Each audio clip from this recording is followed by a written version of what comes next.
வணக்கம் மக்களே. இப்போ என்ன பார்க்க போகிறோன்னு பார்த்தீங்கன்னா, ஒரு மாம்பழம் பாஸ்மதி ரைஸ் கீர் தான். இந்த பாஸ்மதி ரைஸு நான் இதால் ஒரு டம்ளர் எடுத்துக்கேன். இது 100 கிராம்.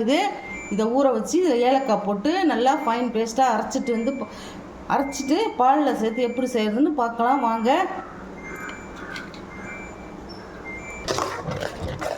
இப்போ பாருங்க, நான் பாஸ்மதி ரைஸை 1 மணி நேரம் ஊற வச்சு 1 லிட்டர் பாலில் இந்த மாதிரி கலந்து நல்லா வெந்துருச்சு பாருங்க.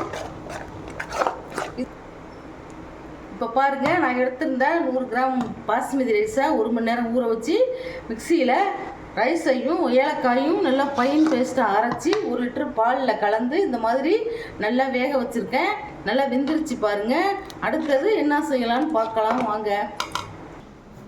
இப்போ பாருங்கள், நான் 100 கிராம் அரிசிக்கு 2 பங்கனப்பள்ளி மாம்பழத்தை தோல் சீவிட்டு இந்த மாதிரி அதில் உள்ள சதையெல்லாம் எடுத்து வச்சுருக்கேன். இப்போ இதை இந்த மிக்சியில் போட்டு நல்லா ஃபைன் பேஸ்ட்டாக அரைச்சிடலாம். அரைச்சி வந்து காட்டுறேன்.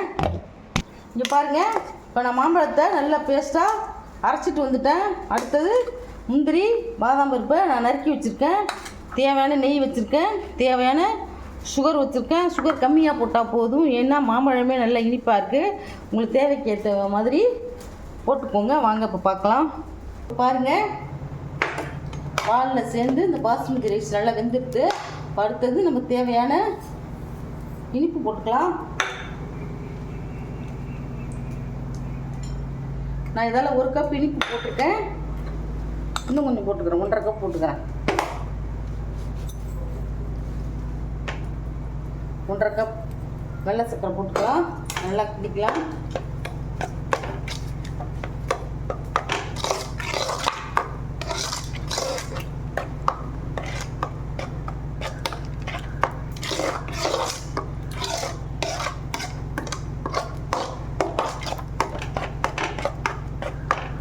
சும்மா சர்க்கரை இதோட கரைய வேண்டியது தான். இது ஒன்றும் பதம் கிடையாது.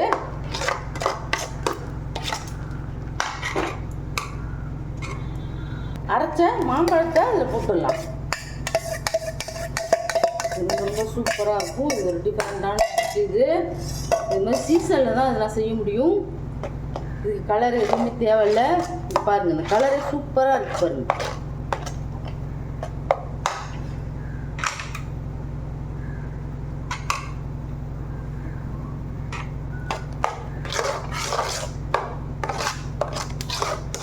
இதே மாதிரி இந்த சீசனில் நீங்களும் இது மாதிரி செஞ்சு கொடுங்க. குட்டீஸ் எல்லாம் ரொம்ப விரும்பி சாப்பிடுவாங்க.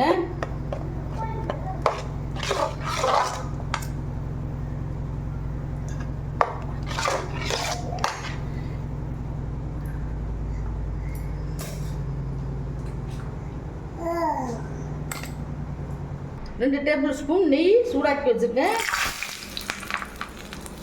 அதில்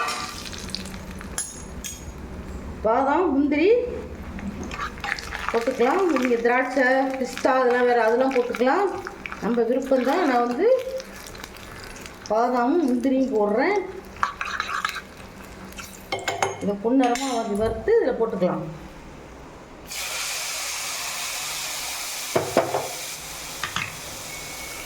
இப்போது கிண்டி விட்டுக்கலாம்.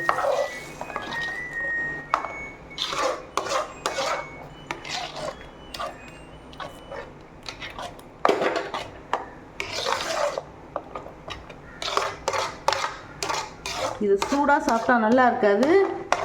இதை ஃப்ரிட்ஜில் வச்சு நம்ம சாப்பிட்டோம்னா சூப்பராக ஐஸ்கிரீம் மாதிரி சூப்பராக இருக்கும். இவங்க எப்படி இருக்குது, நம்ம கலரே போடாமல் இப்படி இருக்குது. டீஸ் எல்லாம் விரும்பி சாப்பிடுவாங்க. இது நமக்கே ரொம்ப பிடிக்கும். ஆனால் சுகர் பேஷண்ட்லாம் சாப்பிட்றாதீங்க, சுகரை ஏற்றி விட்டுரும்.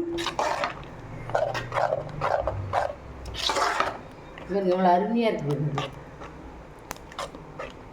அப்படியே நம்ம பவுலில் எடுத்து வச்சு சூடாகவும் நம்ம சாப்பிட்லாம். ஆனால் சூடாக சாப்பிட பிடிக்காது. ஆனால் இதை வந்து ஃப்ரிட்ஜில் வச்சு ஒரு 1/2 மணி நேரம் கொஞ்சம் ஃப்ரீசரில் வச்சு சாப்பிட்டோம்னா இல்லை அருமையாக இருக்கும்.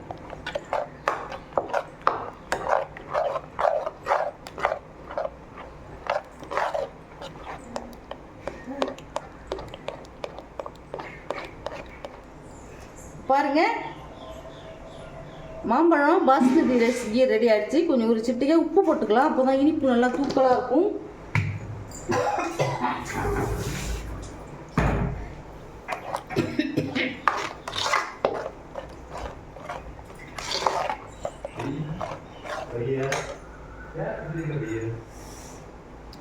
இப்போ பாருங்கள் நம்ம கீ ரெடி ஆகிடுச்சு. இப்போது இதை ஒரு பாத்திரத்தில் ட்ரான்ஸ்ஃபர் பண்ணிவிட்டேன். இதை இப்போ இப்படியே ஃப்ரீசரில் வச்சுட்டேன். ஒரு அரை மணி நேரம் கழித்து பார்க்கலாம். இதை எடுத்து சாப்பிட்றதுக்கு சூப்பராக இருக்கும். எடுத்து நான் காமிச்சு பார்க்குறேன், அப்போ பார்க்கலாம் வாங்க. இப்போ பாருங்கள், பாசுமதி மேங்கோ கீர் செஞ்சோம். அது 2 மணி நேரம் ஃப்ரீசரில் வச்சு அதுக்கப்புறம் எடுத்து பார்க்குறோம். இதை பாருங்கள் எப்படி இருக்கு பாருங்கள். நல்லா ஐஸ்கிரீம் மாதிரி சூப்பராக இருக்கும். பசங்களாம் விரும்பி சாப்பிடுவாங்க. இந்த மாதிரி நீங்களும் செஞ்சு அசத்துங்க. பாருங்கள், இந்த ரெசிபி உங்களுக்கு பிடிச்சிருந்ததுன்னா எங்கள் சேனலை ஷேர் பண்ணுங்கள், லைக் பண்ணுங்கள், சப்ஸ்கிரைப் பண்ணுங்கள். அப்போ தான் நாங்கள் போடுற வீடியோலாம் உங்களுக்கு வந்து சேரும். தேங்க்யூ, பாய்.